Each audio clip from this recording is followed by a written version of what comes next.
What's going on, everybody? RJ Ochoa here from SB Nation's bloggingtheboys.com. Hope all is well wherever you are. Hope you're happy, safe, healthy, and that you are off to a great start in your week. Today is Tuesday, March the 18th, 2025. And once again, I hope all is well wherever you are. I've got some allergies, so I took a breath right there, and it kind of took my breath away. It was a little bit strange. So apologies if I sound a little bit different. This is kind of a Phoebe Buffet situation where I'm not meaning to sound this sexy. It's just the natural consequences of the allergies in the air because it's springtime, it's March Madness, it's Major League Baseball getting off the ground, and it's free agency, obviously, in the NFL, which means amazingly that we have a lot of things to talk about when it comes to the Dallas Cowboys. I talk about the Cowboys all day, every day on a number of different platforms. Obviously, make sure you're checking out blogoftheboys.com, your home for the latest and greatest Dallas Cowboys news and analysis 24/7, 365. And I do these live shows every Tuesday and Thursday all across the year here live in the Bleacher Report app, and then they go up after the fact on the Blog of the Boys YouTube channel. So shout out to our YouTube audience. If you're watching over on the Tube of Views, make sure you like the video, subscribe, tell a friend, etc., etc. You can also hang out with me on social media. I have a lot of thoughts, a lot of videos, a lot of photos. I have a fun thing that I'm working on that incorporates golf. So I'm excited to debut that, and either it's going to be amazing or going to be a disaster. But check out my socials for that. X, Instagram, Threads at RJ Ochoa, TikTok, RJ.Ochoa, emails RJ.Ochoa at SBNation.com if that is more your thing. Just search for me on Blue Sky. I always forget the name. I know I say that every single time. It's very complicated, so I apologize. So I have been saying for a while now, for a few months, actually for I'd say about 4 months, that if the Dallas Cowboys did not get a deal done with Micah Parsons by St. Patrick's Day, that would be discouraging. It is the day after St. Patrick's Day. I'm wearing green for this reason to symbolize, I don't say being wrong because I didn't, predict that a deal would be done. But to kind of tie this whole idea together, I see you S Master Flash in the chat says we added lots of free agents in areas of need. Do we add a starting wide receiver or cornerback before the draft? Now, I'm putting this comment up on the screen. The Cowboys have added a corner in Kyer Elam, who they traded for. We're going to get to that, obviously. They have added a wide receiver in Paris Campbell, who they signed in free agency outright. I don't know that I would call these starting caliber players because it's worth mentioning that relative to the corner position, the Cowboys lost Jordan Lewis. He was a starter. I think that maybe they add another receiver, kind of the way that we've seen them approach running back and signing Javonte Williams and Miles Sanders. But excuse me. Ultimately, the title of this video and the title of this stream, the title of this article that I'm going to show you, this article actually goes out live on bloggingtheboys.com on Wednesday morning. You're getting an early peek if you're either watching live or watching the video before then. The title of my article at Blogging the Boys is Dallas Cowboys have done what we asked them to do so far this season. I know that there are a lot of you who think that the players the Cowboys have signed are just some jags or just some dudes, and you don't want to give them credit for anything. Before we dive any further, let me tell you, and I think that if you follow me on any level of social media, that this checks out, that you can corroborate this. I have zero issues dragging the Cowboys.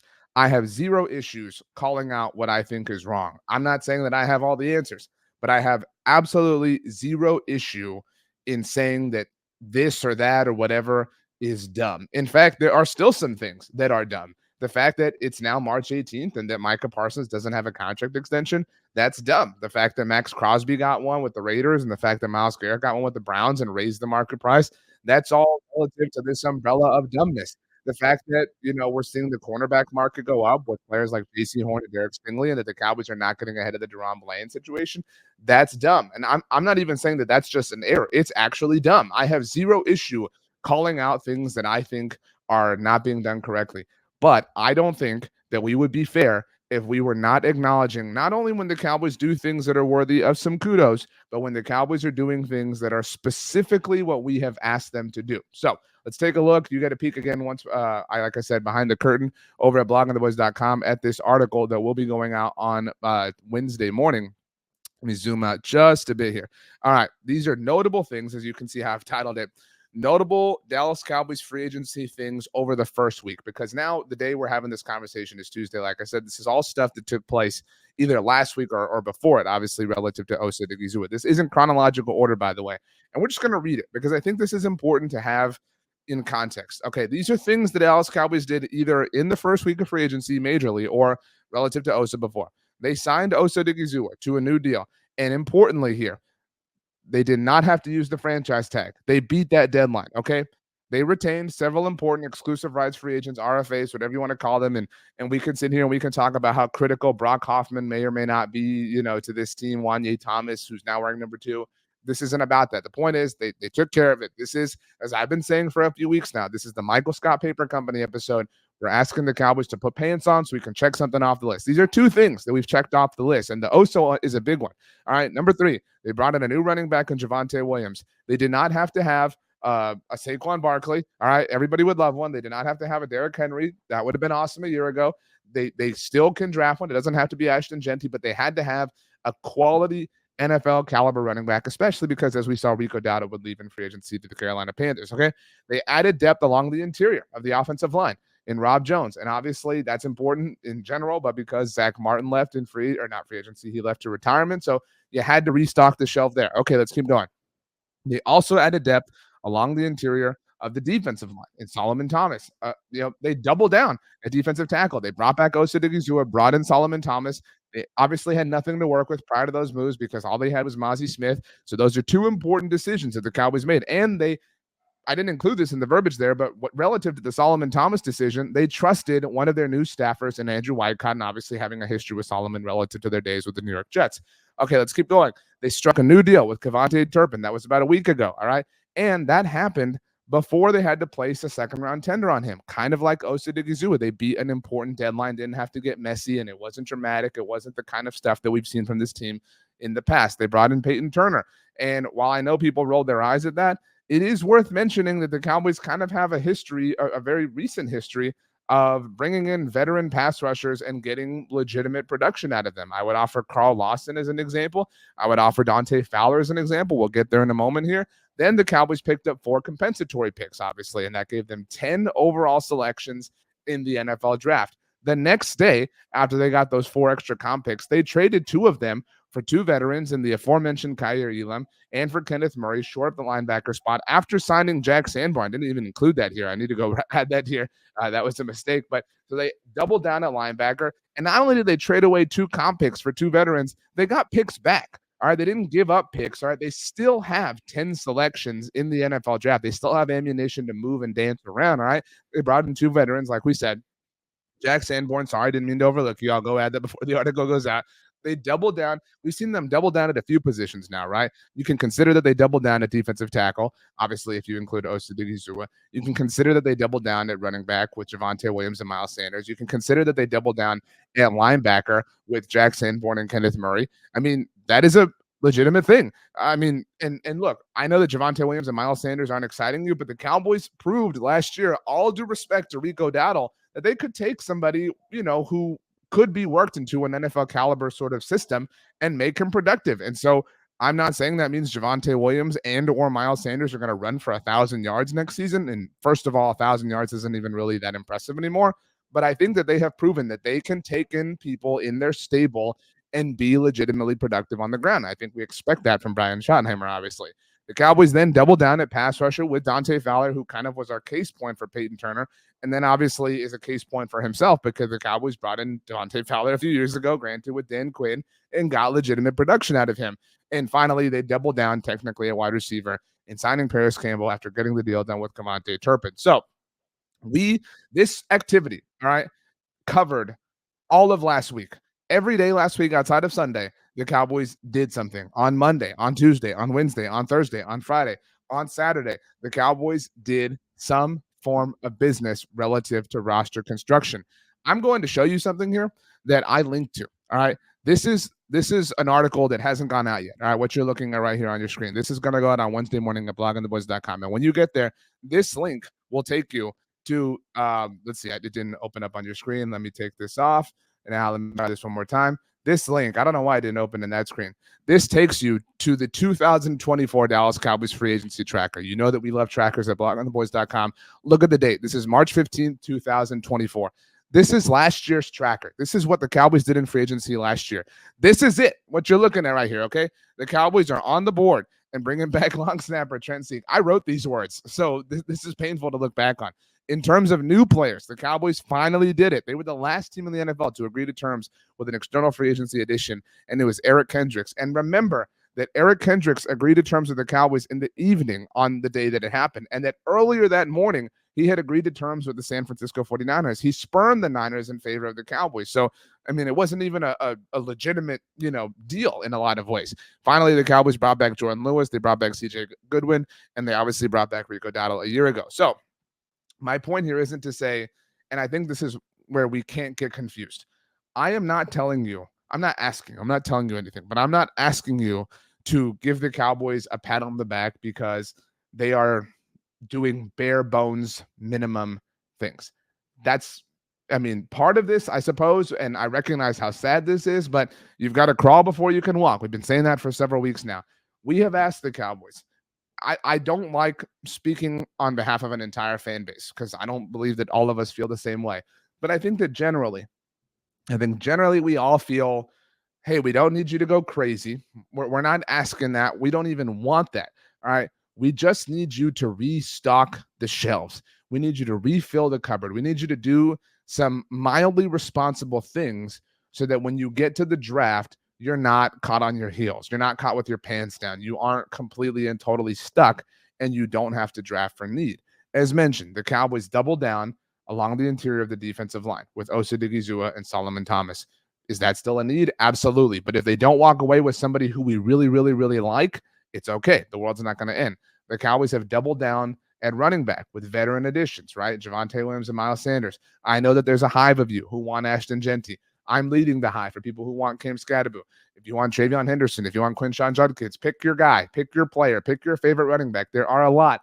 If they don't get the one that you want, they're okay, right? Because they've restocked the shelves. This isn't a matter of like, well, we got filet mignon, in the cupboard, but no, you got some food, right? Like we can put food on our dinner table and we can have dinner and we won't starve. That's the whole point behind this. They have doubled down at linebacker. And this is an important position, obviously, because we're still just a year removed from Leighton Vander Esch's retirement. Obviously, we don't know what the situation and status is going to be of DeMarvion Overshown. Matt Eberflus is a defensive coordinator who really needs a linebacker to depend on.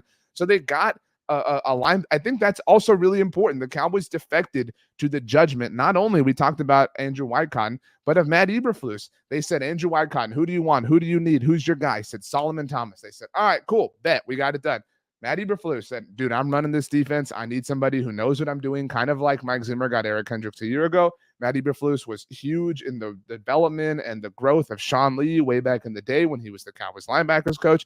Said, that's my guy, Jack Sanborn from Chicago. Bring him in. Let's get this done. They took care of it, and they doubled down with another option in Kenneth Murray. And look, we can roll our eyes and we can laugh about the former first-round draft picks the Cowboys are taking lottery, chances on and whatever with Peyton Turner and with Kenneth Murray even. But that kind of worked with Dante Fowler. And again, this isn't me saying like, watch out, here it comes.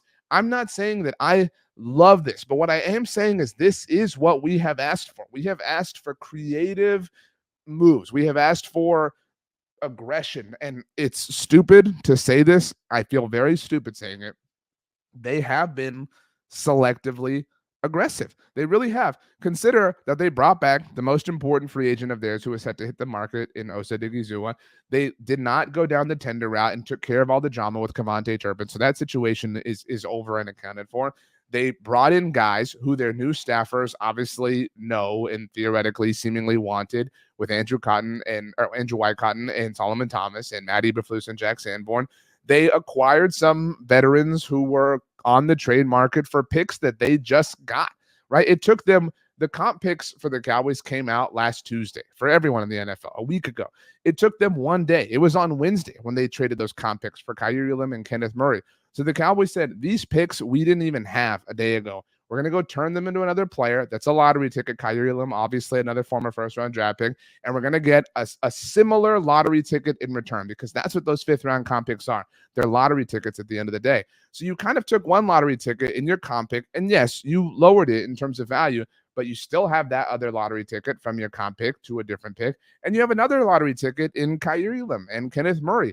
And they may not hit, but I'm okay with this. This is selective aggression. We have begged them ever since the Brandon Cooks and Stephon Gilmore trades to go down that route again. They did not do it, did not do it, did not do it. And we were very, very, very frustrated.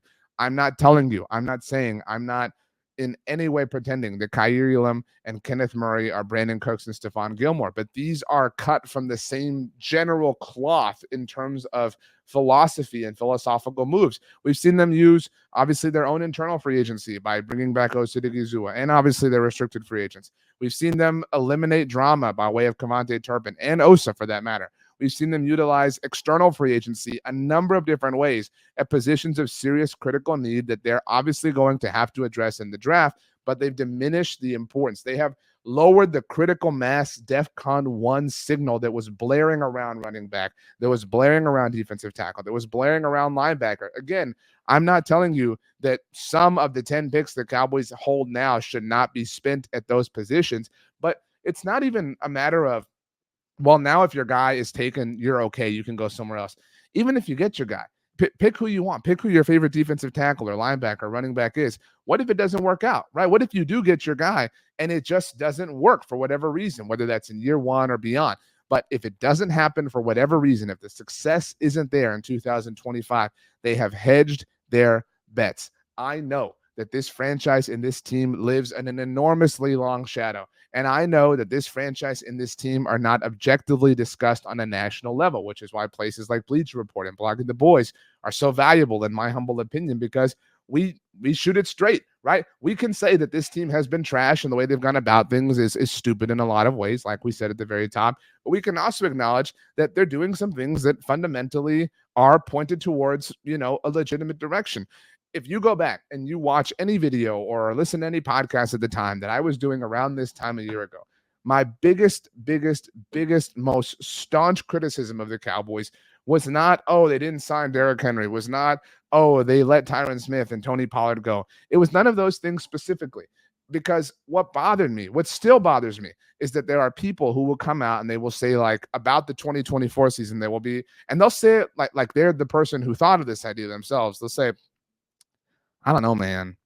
I think that this is an organic tank. I I tell you, I think that they're just clearing the books. I think that they just want to, to lose so they can get rid of McCarthy. None of that made sense. And I'm not going to waste time on why none of those ideas individually made sense. But what bothered me about the season from a logic standpoint is that nothing the Cowboys did pointed in the same direction. If you wanted to believe that they were tanking for whatever reason, first of all, they did a poor job of it because they wound up winning some games when Dak Prescott went down. But if they were truly committed to tanking, truly committed to rebuilding, truly committed to resetting and whatever you want to call it, then they wouldn't have given the contracts they did to CeeDee Lamb and Dak Prescott. And similarly, if they were so invested in the current moment, so invested in this window, so invested in the time period that Dak and CeeDee are such a big part of, then they would have been aggressive in free agency. They would have done these sorts of things, again, in a philosophical sort of way, that kind of disposition. They would have held this level of opportunity last year, but they didn't. They were living in different camps, and they were just kind of flying by the seat of their pants and just kind of, well, today I feel like not doing this, and today I feel like doing that, and today we're going to just, whatever. But I mean, I'm making sure I didn't miss something because I just saw a tweet. Let's see. We're all good. Okay. I was making sure that, no, we're all good here. All right. Sometimes you know how it is. You just never know when this is going to strike. That being, wait a minute. No, we're good. So that being said, what bothered me, I lost my train of thought, which is somewhat appropriate because that was my biggest criticism of the Cowboys a year ago. What bothered me was that they did not have one singular North Star. And if you've been watching me or listening to me or reading me or whatever, you've heard me say that before, obviously for the last year now, because they didn't. If your North Star is tanking, fine. Do everything you're going to do in that direction with all the eggs in that specific basket. If your North Star is competing, then fine. Do everything you can, all your eggs in that basket, but do everything with one specific goal, one specific objective in mind. But the Cowboys didn't do that. Again, they were just kind of flipping and flopping and operating in different ways, which is why suggesting they were doing anything last year didn't make any sense because they weren't doing anything one full 100% way. That being said, this year, what I'm appreciative of is that they have established a North Star. They have said to themselves, okay, We want to bring in players at positions of need. We don't want to be caught with our pants down when the NFL draft comes. We want to have options. We want to be able to compete. We want to et cetera, et cetera, et cetera.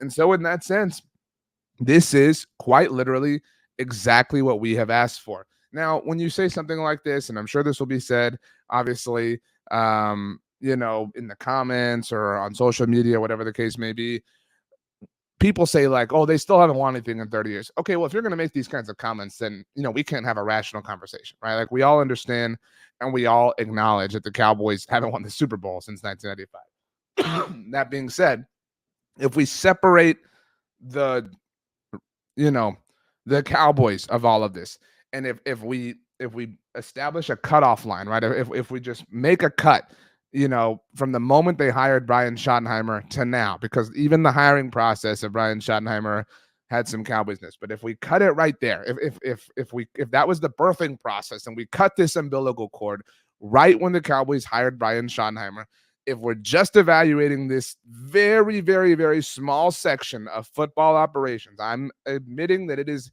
incredibly small. It's minute. It's teeny. It's tiny. It's baby. I mean, it's an infant, right? It's legitimate. It's what we want to see. And again, do I wish the Cowboys had signed Cooper Kupp? Sure. Do I wish the Cowboys had been able to keep DeMarcus Lawrence for less money than he got in Seattle? Absolutely. But I think that that's another thing, right? Like the DeMarcus Lawrence thing is, worth mentioning. And the last time I did a video here in the Bleacher Report app and that we posted on YouTube, it was like right after that. It was last Thursday and I was at Pebble Beach and it was awesome. And man, what a trip. I just can't. I'm going to write about this for playing through our golf website at SB Nation. It was just incredible. Thank you to those of you who asked. But that being said, my initial read on the DeMarcus Lawrence situation was that it was kind of jovial and that DeMarcus was just speaking in an obtuse way. I really thought, and I was wrong, I really thought that DeMarcus Lawrence was saying, yeah, the Cowboys aren't going to win the Super Bowl because I'm here now. I'm a Seahawk now, and we're going to win the Super Bowl. So obviously they're not going to win the Super Bowl. I legitimately thought that's what it was. That was wrong. And that was proven by all the doubling down and bickering and finger pointing and everything else that happened between him and Micah Parsons and the subtweets and all this different stuff. It was kind of wild. That being said, let's think about that for a moment here. All right. Because if we examine what has been said on the internet and what has been said behind microphones from the moment we cut that umbilical cord, like we talked about, the moment Brian Schottenheimer was hired. All right. Brian Schottenheimer was hired and the Cowboys didn't speak at the NFL Combine. Stephen Jones did, but Jerry Jones didn't, right? We can understand that there's a difference here, right? Jerry Jones didn't speak at the NFL Combine. The only time, and I know that, look, we all have our issues. The only time that Jerry Jones has spoken publicly since the moment that we're talking about here was during Zach Martin's retirement press conference. And how could he not, right? Like, I mean, we can all understand that. We can all compartmentalize that. We can all rationalize that. We can all make that math make sense. Now, Jerry Jones hasn't spoken except for that one time, all right? Brian Schottenheimer has done all the talking to this point. It's a very small amount of talking at the NFL Combine, but still, he's the one. And when a big time moment of drama happened for the Cowboys that didn't really involve them, it was involving DeMarcus Lawrence. And he was seemingly, look, what I'm about to say is going to sound, like I'm hating on DeMarcus Lawrence. That could not be further from the truth. I hope we all remember his career because it was wonderful for the Cowboys, and I wish him well. This isn't about being salty or anything like that. Fine. I really don't care that he said what he did. But that being said, DeMarcus was the one who set that grenade off, right? DeMarcus is the one who said what he did. This wasn't the Cowboys poking the media, right? This wasn't the Cowboys poking that bear. This was DeMarcus Lawrence, and it took off, and that's not the Cowboys' fault that DeMarcus Lawrence said what he did in his interview with Seattle media. And what happened? What was the Cowboys' response? It was from their new level of leadership. DeMarcus Lawrence has understandably been a part of that in the past, and that this isn't a knock against him as a leader for the Cowboys. But what happened the moment DeMarcus Lawrence called the Cowboys losers? I'm obviously paraphrasing here. Micah Parsons said, not today. Osa Odigizua had his moment. Again, if you want to call it a subtweet, whatever. Chauncey Golston had a comment. Granted, he's not a part of the team anymore. Trayvon Diggs, I know those things were deleted, but my point is the new leadership on the Cowboys. So much was made about how they have some young leaders now because Zach Martin and DeMarcus Lawrence are gone. The new level of leadership for the Cowboys said, nah, man, that ain't it. This isn't right. The way this is all happening, this isn't cool. Again, paraphrasing a lot of what happened between, several players on the internet. But my point is the lone negative headline that they have been loosely connected to came from, if we allow ourselves to assume a little bit here, a player who was mad at them for whatever reasons he feels, he's entitled to be. It had nothing to do with them. I mean, and to date, it's been almost a week, and to date, we still haven't heard from Jerry or Steven on the matter. I mean, they're kind of just letting the noise happen around them. Like that's kind of, if we think about that, they've sort of matured. I'm not gonna sit here and say that the Cowboys looked great in the fallout of the DeMarcus Lawrence situation, whatever you want to call it, but I think they did look better, right? Like I think any casual fan who isn't a Seahawks fan or a Cowboys fan looks at that situation and looks at the quote. And sure, you get some people who are like, haha, LOL, Cowboys haven't won in forever, blah, blah, blah. But I think most people look at it and say, man, that's kind of strange. Like, why would he say that on his way out? That seems kind of, what's going on there? I think it makes the Cowboys look better. So my point here is the Cowboys have not only been selectively aggressive, not only have the Cowboys done what we've asked them to do from a football roster building standpoint, but the Cowboys have also kind of shut the hell up and gotten out of the way, right? Like Jerry Jones has only spoken, like I said, this offseason at the Brian Schottenheimer press conference, obviously.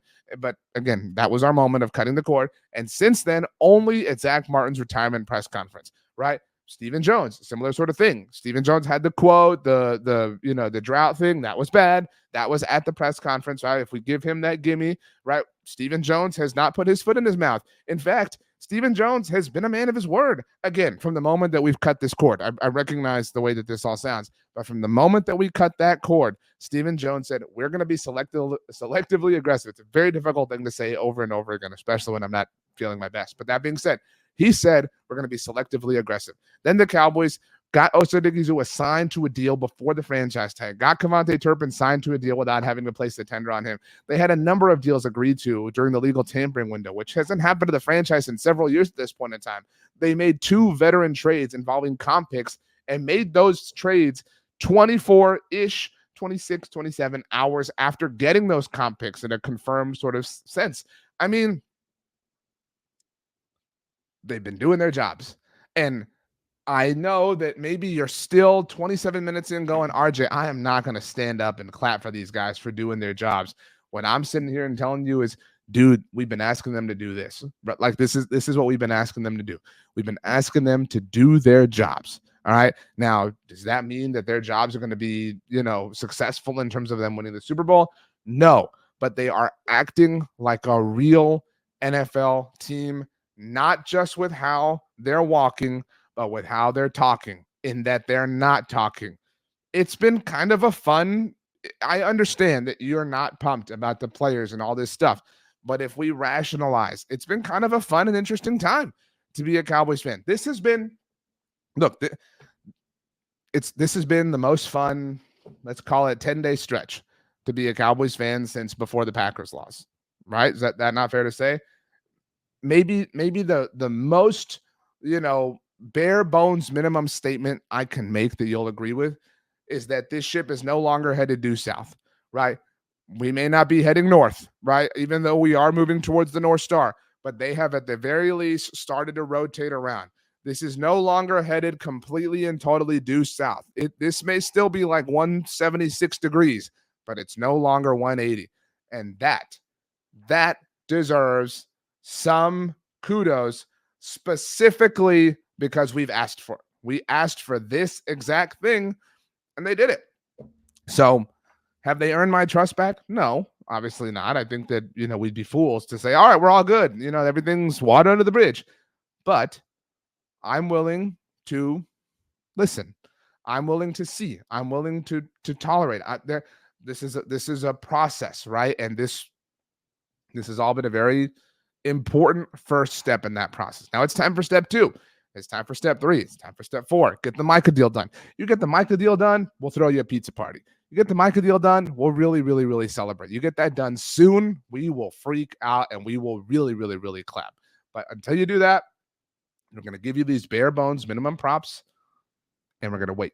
We need you to keep proving it to us, Cowboys. You've done a little bit so far. Let's do a little bit more. My name is RJ Ochoa. I'm about to cough, so let's go ahead and get out of here. You can follow me on social media, X, Instagram, Threads at RJ Ochoa, TikTok, RJ.Ochoa, here in the Bleacher Report app right below at RJ Ochoa.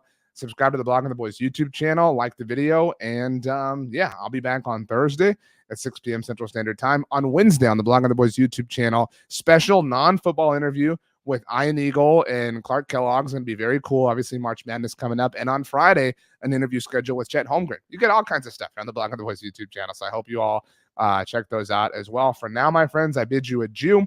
I hope you all have a wonderful day. And I will see you next time. Thanks so much for hanging out.